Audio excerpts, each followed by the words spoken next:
We got this NBA Cup Week thing going on, and it seemed like it was, I don't know, maybe like getting guys a little bit healthier, and then one day of games, and everybody's freaking hurt again. I am frustrated. I am in a state of disarray, but we will do our best to figure out what it all means and how we can utilize this information to better our fantasy teams. Because you ain't going to have the injured guys on all of your teams. You might have them on one or some, many, a few, none. But it leaves opportunities to pick up guys that are stepping into bigger roles, and that is what we saw a lot of on Monday night. Welcome to Old Man Squad Fantasy Basketball. This is your Monday evening recap show, airing first thing on Tuesday morning, or should we put it out sooner? Dan taps the desk thinking, you'll find out, won't we? I actually won't make my decision right now. You can find me on social media at Dan Besbris, DanBesbris. That's for all the folks listening after the fact. If you're watching with us on YouTube, it is right there on the screen. Old Man Squad is the handle over on Blue Sky, and Old Man Squad Fantasy is the handle on Instagram. Monday, if you were going to put it all into one big pocket of stuff, basically, you're looking at a day where someone either came into the game hurt and we got some information that way, or someone got hurt mid-game and it turned into information that way. Let's start with the first one. Miami in Detroit. A couple of really big fantasy lines in this one. This was an overtime game. That always plays a role. You get those extra 5 minutes and juicy stuff happens. And we got ourselves, I would say, like a vintage Jimmy Butler game, but kind of a vintage Jimmy Butler game. And frankly, it was a long time coming because Jimmy Butler hasn't really been able to make his free throws. His other stuff has been pretty good. His other stuff is around where it's been. After this game, Butler's at 19.5 points per game. That's right where he's been lately. 6 boards is actually pretty good for him. 5 assists is fine. 1.3 steals, maybe a little bit on the low side. 55% from the field is really amazing for Butler, but he's still only at 78% at the free throw line. If we can somehow correct for that free throw percent, and I'm not talking about punting free throw, he's a guy that we usually counted on to actually put us into a strong positive in that department. Then we're talking about a guy who's sitting comfortably inside the top 30 and probably more like inside the top 25. But he's not there yet. And we just hope that he keeps kind of inching his way to that point. As of right now, Jimmy Butler is number 39. So still in good shape. And this was obviously a big step in the right direction. But again, even for this one, 10 out of 12 free throws, obviously good. But 83%, it isn't moving the needle when he's started off so slowly. Terry Rozier had a rare good ball game. I'm going to chalk that up to just playing better and it, Spoelstra kind of mixing and matching to figure out what lineups worked. Haywood Highsmith and Duncan Robinson were bad. So Rozier and Drew Smith got some bonus playing time in this one that you might not have expected. Don't buy into that. Tyler Hero, 23 points on 25 shots. I don't want to say this is the hero we've come to know and appreciate, but it's, again, the start of that movement for him where, the effective field goal percent, we talk about this all the time. For Hero, what was it? It was like 7% higher than it's ever been at any point in his career. So you knew it was going to come back to earth, and be a few more games like this one mixed in, and he'll probably drop back towards, 50 range, a little bit beyond that, perhaps. If you can still trade Hero for top 40 or better, I think you do it. Over on the Detroit side, Isaiah Stewart got hurt mid-ball game. It was a hyperextended knee. You can see on your screen right now, if you're watching with us, Basketball Monster has him listed out for 3 games. It's hard to know with a hyperextension. If it's a bad one, it could be a couple of weeks. If it wasn't too terrible, it might just be a couple of ball games. But this was also sort of extended something that was already going on this Pistons side. And we'll tell you right about that in a moment. First things first, don't forget, people, Bet Online is a partner here on Old Man Squad Fantasy Basketball, and they continue to be the world's most trusted betting platform and your number one source for online betting on everything from football to the NBA, college basketball, NHL, and UFC. Plus, BetOnline has the earliest odds and in-game live betting that allows you to bet mid-game and watch the games as they happen. Head to BetOnline today. Don't forget to use promo code BELIEVE, BLEAV, for your welcome bonus on your first deposit when you get started. BetOnline, the game starts here. For Detroit, they were already down Jaden Ivey. He was a late scratch. Tobias Harris was ruled out earlier in the day. Remember, he hurt his hand in their last ball game. And then they lost Isaiah Stewart in the middle of this one. So this is a little bit of kind of a wonky Detroit situation in that Tobias was out, so Asar Thompson got the start and had a really nice ball game, and kind of reminiscent of the Asar games at the beginning of last year before he ran out of gas and kind of flamed out. He is athletically and incredibly gifted, much like Men Thompson. They're both really impressive from that standpoint. And he put up a good fantasy line. And it seems like he could be a pretty decent fill-in for Tobias Harris. I don't think that he's about to steal his job. I don't think we got a Wally Pipp situation going on here.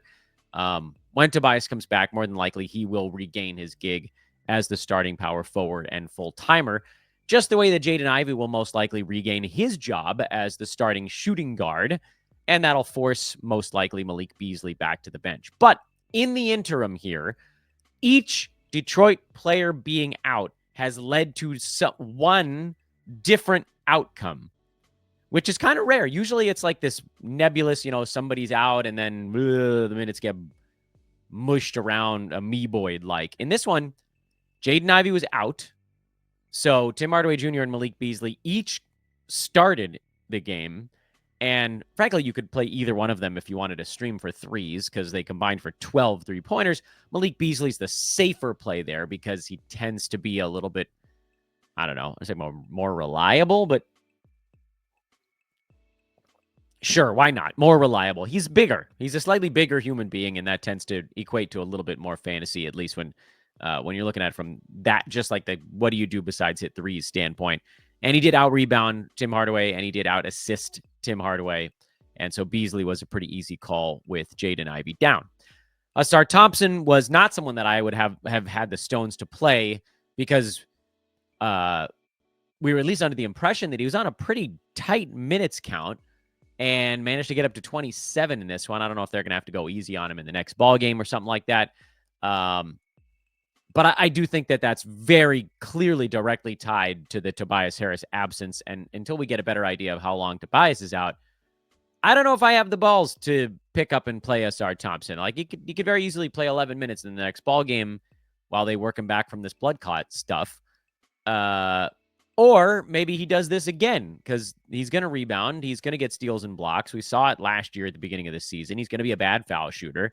His fantasy game is actually not that dissimilar from Men Thompson, even though we thought that they were coming in with slightly different stat sets. They've almost like converged a bit. And then Isaiah Stewart being out is a huge boon to Jalen Duren, who I left on my bench in a league because he's been really bad lately. But like now they have no choice. Paul Reed, B-Ball Paul, is the backup center who's very much the third stringer. And so he's not about to get the 22, 23 minutes that Isaiah Stewart was getting. He's going to get a dozen. He's going to get 16, whatever it is. He'll get 18 minutes. And Jalen Duren's going to get the other 30. And even if Duren's not protecting the rim all that well, 30 minutes of Jalen Duren is going to be a lot of rebounds. This is, of course, your opportunity to try to sell on Duren. I know you've been sitting on him all year, and you're like, Dan, how could you? I finally have a week or two to maybe cash in on this draft pick that's not going very well. Yeah, the way you cash in is not by enjoying it. It's by dumping when you actually have an opportunity to do so. This is one of those ones that might slide under the radar because, experts are going to notice the Isaiah Stewart thing, but Stewart's not the starter. It's not as immediately obvious why Jalen Duren got a little bit more run in this ball game. Let's move on to the next one. Philly beat Charlotte on the road. No Joel Embiid, no Jared McCain for a long time. And so we had a few different names that popped up here as well. Paul George, we've been calling a buy low on the show, and he sort of blew that up in this ball game. He's still only ranked number 53, but this is going to remind everybody that Paul George is still pretty good at basketball. Tyrese Maxey went big too. Everybody loves playing against the Hornets. Kelly Oubre, He's your fill-in with no Embiid and no McCain and no Caleb Martin. I think I might even be forgetting one other guy. So Oubre is the injury play in all of this. When Caleb Martin comes back and Joel Embiid comes back, I don't think Oubre survives that. But for right now, he's a guy that belongs on rosters and belongs as your injury play. And then Andre Drummond finally had a good fill-in game for Joel Embiid. But, I mean, this is like the 12th, 13th try, and it's basically the first time it's worked. So I'm probably not picking up Andre Drummond. We've walked down this path too many damn times, and it does feel quite a lot like another situation where a guy's just picking on the hapless Hornets. I was going to say the Hornets might not be quite as hapless coming into this ball game. They got LaMelo Ball back. Mark Williams is slowly increasing his minutes, although they're doing it in kind of a weird way right now. LaMelo being back means that Vasilija Micic has gone full pumpkin mode. But then Brandon Miller turned an ankle in this one and did not return. So I don't know what the situation is there. We didn't really get a chance to see who might fill in for Miller. It was Trey Mann at the beginning of the year, but Trey Mann is out for another couple of weeks, so it can't be him right now. And it might just be more for Miles Bridges and LaMelo Ball, because I don't think I'm picking up Cody Martin or Josh Green. I know they had decent ball games here, but I don't think I'm doing anything with it. This unfortunately also blows up your window to sell high on Brandon Miller. He was in the midst of a bad ball game even before he went down. You can't really blame it on that. He played more minutes actually than anybody else on his team prior to the ankle tweak, so it didn't really impact things from that perspective. This is also like you kind of got a little bit lucky if you played Nick Richards here. And not to say that, like, let me wind that back a tiny bit. As soon as we saw that Mark Williams was starting and Richards had a bad ball game over the weekend, that was the time that, to me, very clearly things flipped. But they're not like all the way flipped yet, if only because we know Mark Williams is still on a pretty good minutes cap, and they're getting him there in kind of a weird way. Like, in this ball game, he played almost 13, and there was like 12 and a half minutes in the first half, and only 4.5 in the second. And some of that was blowout related, but some of it is just this is what he's allowed to play. And so they're trying to figure out different ways to get him there. Well, a longer stint in the first quarter, then a shorter stint, and just putting different amounts of pressure on his body. But we're not far away. That's the good news on Mark Williams, is that we're only probably, I don't know, Christmas? They don't play on Christmas, but let's call it a week and a half away from him probably being fantasy startable. And Nick Richards had 19 points, but in only 15 minutes, which we know is not a sustainable number. So abandon ship. Chicago beat Toronto, but we had more injuries in this ball game. It was that kind of Monday, everybody. On the Chicago side, the injury was to Josh Giddey, another ankle tweak. He left 24 minutes in. He was on his way to a triple-double. So pretty big disappointment here. Still got a good ball game out of him, but this one was on its way to being a big one. And he's really finally starting to play better after that horrendous start to the season when, I forget what week we called him a buy low, but it was starting to look like maybe that wasn't going to pan out. It's panning out. Let's just hope that this ankle doesn't keep him out for too long. In the meantime, what does this do? Well, there's going to be a lot of Ayo Dosunmu, who was already playing more because Zach LaVine was out in this ball game, and now he's going to get to do even more. And Dosunmu played 40 minutes of this game. This was not overtime. That was a regulation affair, and he didn't shoot the ball well, but honestly, I don't care. 40 minutes, as we've talked about many times on the pod, you can be some of the worst fantasy players and play 40 minutes and put up numbers. Dosunmu happens to be a relatively well-rounded fantasy player playing 40 minutes. So I am all about it. Make sure that Dosunmu is picked up. Even if Zach LaVine comes back for the next ball game, Giddey's absence means that there's going to be enough on the usage side. So get it cooking. Vooch continues to shoot like he's a man possessed. He didn't do that much other stuff in this game. So whatever. And that's really it for the Chicago side. Lonzo Ball got up to 23 minutes in this one. That's exciting. 8 points, 6 boards, 7 assists, a steal, a block, and a couple of three-pointers. This is why I said when he gets to 24 minutes, we are giving him a look. Do we have to do it at 23? Maybe. But I don't know if he's going to level off here at 23 for a while. I'm inclined to think that he probably does. But, roto leagues, you probably have to get out in front of it because you can afford to stash Lonzo and not play him for a couple of weeks. Head-to-head, I mean, it's iffy, like he's not playing in back-to-backs, and I don't think he's going to probably at all this year. Chicago doesn't have a back-to-back. Wow, that's crazy, actually. They don't have a back-to-back until mid-January. All right, I guess if ever there was a time you could squat on Lonzo Ball, this would be it. I did not expect to see that little footnote. Interesting. Oh, am I picking up Lonzo Ball? Nah, there's too many other guys out there. Too many other injury replacements that I want more. But man, Lonzo has such a nice ceiling compared to some of these dudes. And he's so readily available in fantasy leagues. He's 9% rostered. You can get him almost everywhere. Except for my 2 competitive roto leagues with listeners and friends. You jerks. Well, in any event, the answer is yes, but the caveat is, we're already talking about other guys that I think are better in terms of, Kelly Oubre is a better stream right now. Malik Beasley is a better stream right now. Jalen Duren is not a streamer because everybody's just been waiting for him to do something. Ayo Dosunmu is a better injury play right now. It's hard to have enough roster space to get all the way down to Lonzo, but look into it.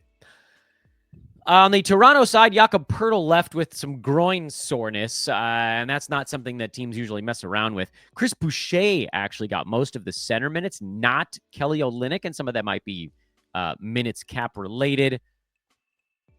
We'll have to see who starts in Toronto's next game. My guess would be that Olynyk starts and then Boucher picks up a whole bunch of bench minutes. I don't think I'm adding either of those guys before the Raptors' next ball game. I think we got to see what happens. But then everything else was pretty much what we expected in this one. Some of you guys tried to talk me into Jonathan Mobo, but I wanted nothing to do with that. Grady Dick is the pickup here with no Emmanuel Quickley and no Scotty Barnes. Not a particularly well-rounded fantasy game for Grady, but 27 points and 3 threes is hard to argue with. That's what you wanted, a ton of usage, and he typically uses it to jack shots up. And the last of the early games was a ransacking. Cleveland, I think they were down. You guys can correct me if I'm remembering this wrong. I'm fairly certain that the Cavaliers were down by 7 to start the ball game, and then they went on a 50-20 run. Something epically bad. So consider yourself lucky that Donovan Mitchell got to 30 minutes in this game. It was over really quickly. And, Karis LeVert had a pretty good game, and George Niang had a nice one off the bench. And so everything got discombobulated. Crumple up the paper, throw it over your head on the Cleveland side. The Brooklyn side, however, we do need to look at just for a moment. First of all, Trendon Watford got hurt in the middle of this ball game, pulled a hammy, and not that he was going to be a big part of what was happening anyway, but it just thinned the herd even more. Dennis Schroeder got traded. Cam Thomas is still out. Everybody else, for the most part, was in. This game was hideous in almost every respect. Cam Johnson scored 22. He's obviously a guy you're starting right now. Nick Claxton is startable, although he didn't have a particularly good ball game. The fantasy consensus was that Shake Milton would probably have some fill-in value. He did not. And this is why, for Roto, I told you guys yesterday, do not start him. Put him on your bench. See what happens. Head-to-head, if you picked him up, you kind of had to start him, and you got very little. I think this gave us a pretty good indicator that you can move on from Shake Milton unless he jumps into the starting job. Instead, the guys that did more were Day'Ron Sharpe, Jalen Wilson, Ben Simmons, Dorian Finney-Smith, who we knew would do a little bit more, and Keon Johnson. And that collection of goobers makes up the do we do anything with these guys pile. Makes me think of that South Park scene. Everybody back in the pile. But here's what I would do with what I saw out of Brooklyn. A lot of things happened. You kind of have to squint real tight. Ben Simmons played 31 minutes. You guys know I do not much care for Ben Simmons' fantasy game. I don't think he's playing in back-to-backs, and I don't frankly know that his body's going to be able to hold up to the rigors of this for all that long. However, what I also said earlier this year was that he needs to get to 30 minutes for me to give a crap. He played 31. Thus, I give one crap. Pick him up. Yeah, I know. It hurts to say it, and I'm sure it hurts to hear it. Pick up Ben Simmons. There are simply enough guys out in Brooklyn right now where he needs to be on fantasy teams. All right, and into the late games now. Denver took care of Sacramento in a wild one that had like 7 lead changes in the last 45 seconds or something stupid like that. Nikola Jokic started quietly. It didn't end that way. But the big story in this one, there were nothing big, I suppose. 2 kind of medium stories. For Denver, no Christian Brown. He sat this one out. It sounded like he was pretty close to going, so I'd be kind of surprised if we didn't see him for Denver's next ball game, which isn't until Thursday. That's the case for pretty much everybody in the NBA, Thursday or later. But if he happens to miss another game, Russell Westbrook was the big fill-in guy here. Yes, he missed some free throws, but 18, 9, and 10 with 3 steals certainly was more positive than negative for Russ. And we're starting to see now that if really anybody of like the first 3 sizes, if you want to call them that, on the court misses time, Russ is the fill-in. So he filled in for Jamal Murray. We've now seen him fill in for Christian Brown. Unclear what that would mean for Michael Porter Jr. I think he might have. Has he played in every game for the Nuggets so far? How many games have the Nuggets played? Wait a minute. Hang with me here, everybody. We'll figure this out on the fly. Yeah, I think he's played in every one.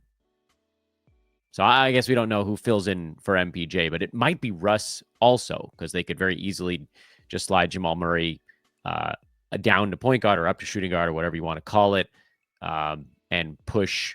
That would be Brown then up to small forward, Aaron Gordon the power forward, Nikola Jokic center. So that still would work from a like, can we guard you with our size type thing.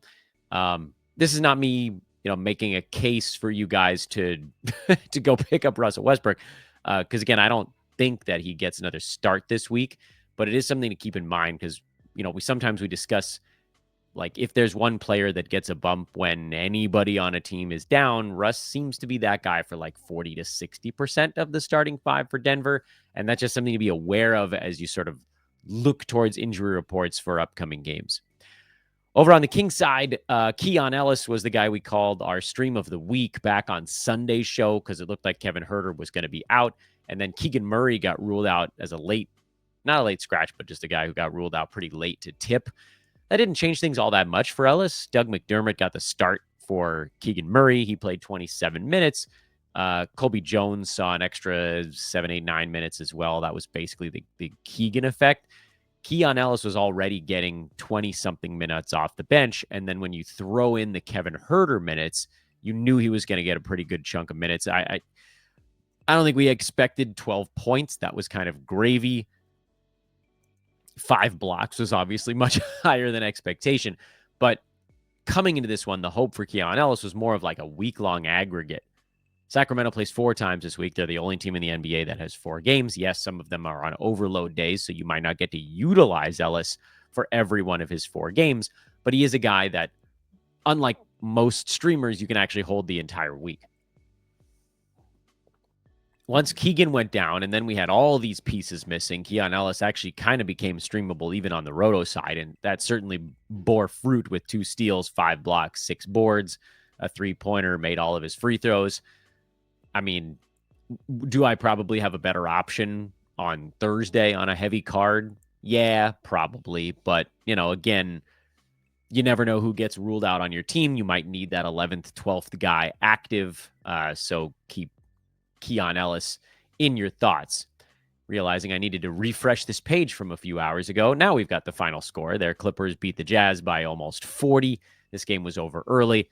Nice thing about Utah is because they're tanking so hard, they're really not trying to preserve many of their guys. So Keontae George still played 33 god-awful minutes. Someone was on Twitter was trying to convince me that Keontae George was more than a punt guy. Nah, he's a punt guy, and that's okay, but that's what he is. He's a punt guy. Colin Sexton, I think I said on yesterday's show or the show before that he's droppable. I haven't seen anything to move me off of that position. It sucks. Like, he was a guy that, first of all, he was getting drafted way too soon. When he came into drafts and he was getting drafted like 110, that was a pretty good spot for him. Then he pushed up into the 80s, and that was nuts because you'd have to be punting turnovers for that to make sense, or assists or steals or something. And with his decrease in role and minutes and touches, he's just not even close right now. Jordan Clarkson is also playing, which takes a chunk out of Colin Sexton. Clarkson had his typical punt line, 20 points and basically nothing else. Utah needs to have a little bit of an addition by subtraction thing at this point. Larry Markkinen, you can play safely. John Collins, you can play safely. Walker Kessler, you can play safely, regardless of your team build. But Keontae George, Jordan Clarkson, these guys, you got to have specific punts. And honestly, at this point, I don't even know what the punt is to get Colin Sexton in the mix. It's like three things. Someone's going to pick him up. If you drop him, someone's going to add him. But he's probably going to suck for them for a few weeks, and then the whole cycle will repeat itself again. And I don't know. Maybe at some point along the way, Sexton gets to do more. But it sure feels like, and I'm repeating myself from yesterday, it sure feels like Keontae George is the guy that has to go down for Sexton to have enough to do. He's got to get point guard minutes, and he's just not. No surprises for the Clippers. Harden, Powell, Zubats, call it a big three for the Clips right now. Those guys all played really well in this ball game. And you got some stuff from a bunch of other dudes, but the blowout played a big role. Chris Dunn was fine. You're not doing anything with that. Bones played most of the fourth quarter. Kevin Porter Jr. played almost the entire fourth quarter to salvage a game here. His was not looking good until the last few minutes, so he managed to get some boards, assists, and steals to kind of paper over what was otherwise a pretty rough one. Amir Coffey had 16. He mostly played with the starters, but he doesn't have a particularly robust fantasy line, so we're not worrying about the rest of these dudes on the Clips. And, we just wait and hope that they continue to squeeze wins out where they can. They've been pretty good by all accounts. Clippers are a couple games over 500. But who the hell isn't in the Western Conference? There's freaking 11 teams 500 or better out west. The Kings somehow are the 12 seed. See that one coming. Man, alive. Western Conference is absolutely crazy right now. But yeah, you're not doing anything with the Clippers, so you can pretty much leave that one alone. And that, good friends, is your recap pod from Monday. Mostly injury news. Isaiah Stewart going down created a sell window on Jalen Duren. We can do a quick recap here at the end. Jaden Ivey, a late scratch, created a big opening for Malik Beasley. Lots of guys on the Sixers being out created a big opening for Kelly Oubre. Brandon Miller goes down, but we don't really know what that's going to do. Josh Giddey joined Zach LaVine being out, and that created even more opportunity for Ayo Dosunmu. Jakob Poeltl went down. Could be Boucher. Could be Olynyk. Probably just squat on it. Keon Ellis, great stream for Kevin Huerter. Ben Simmons played 30 minutes. Finally, something not injury related, although Schroeder being gone, so related to somebody being out. And then Lonzo Ball, that's like your one true positive story of the night. Played 23 minutes. He looked really good. He's starting to get his legs underneath him. Really thinking hard about getting out in front of that one, and I think you should consider it as well. I know he's not going to put up as juicy a number as, like Ayo in the next ball game if Giddey and LaVine are still out.